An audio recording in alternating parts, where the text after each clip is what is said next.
देखिए, ये तो प्रारंभ हुआ गोवर्धन पूजा भगवान कृष्ण के अवतार के समय से।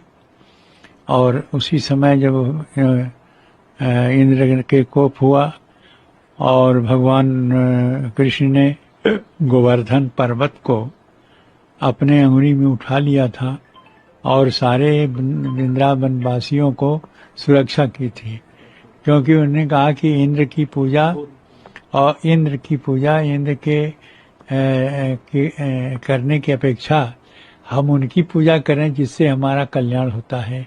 हम गोवर्धन जो पर्वत है जिस पर हमारे सारे जितने पशु हैं वो जा कर के वहाँ चरते हैं और आते हैं, और उनकी जो सुरक्षा होती है उनके खान पान की होती है, हम उनकी पूजा करें और उनकी पूजा करने से हमारा और हमारे गोवर्धन वासियों का और देशवासियों का कल्याण होगा। इस पर इंद्र की जो पूजा होती थी, इंद्र नाराज हो गए और उन्होंने भयंकर वर्षा वृंदावन में किया और इस वर्षा से कुपित होकर के देखा कि सभी परेशान हो गए। तब भगवान ने उसी पर्वत को गोवर्धन पर्वत को उठा लिया और उसी में सारी जितनी भी वर्षा उनकी हुई सबको रोक लिया, किसी का कोई क्षति नहीं हुई।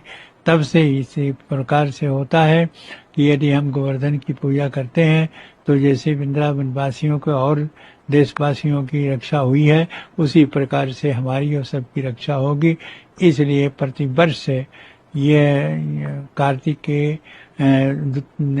के प्रतिष्ठा द्वितीया को यह पर्व मनाया जाता है और पर्व मना करके और सबके किया जाता है। दूसरी घटना यह है कि भगवान राम जब विजय करके आए तो दीपावली हुई। दीपावली के दूसरे दिन ही कहे कि नहीं, उनको भगवान को हम 56 प्रकार के और अनेक व्यंजनों के साथ इनकी पूजा करके भोग लगाएंगे। यह भावना रख करके सभी लोगों ने इस प्रकार के भगवान के लिए पूजा किया। उसी का नाम गोवर्धन पूजा है, उसी का नाम अन्नकूट है, उसी के नाम देवी पूजा है और उसी के नाम राधा पूजा है। और अनेक पूजाओं के साथ जुड़ा हुआ यह अन्नकूट, गौर भैया द्विज और गोवर्धन पूजा तीनों मिलकर के हो रहे हैं। और इसी से जो लोग इसकी पूजा, इसकी व्यवस्था और इसकी मांग करते हैं उनका कल्याण होता है।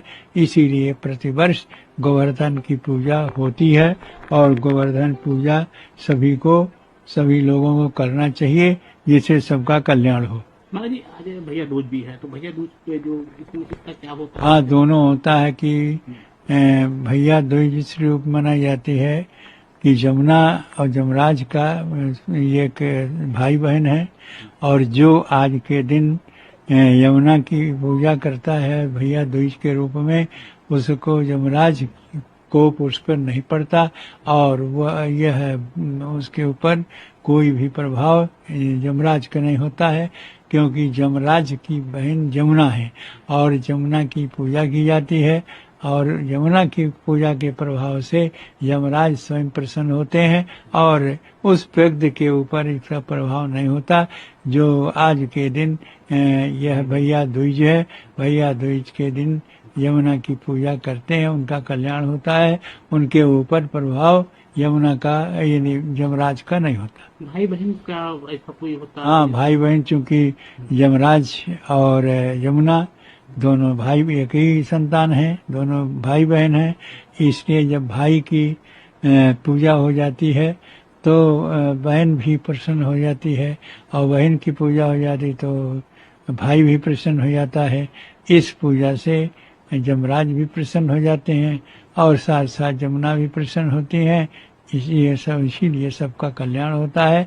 किसी को कोई भी ऐसी घटनाएं नहीं होती हैं जो अकाल मृत्यु हो। इसका कोई मुहूर्त वगैरह है? हाँ, इसका मुहूर्त बिल्कुल स्पष्ट है, लिखा है इसी में।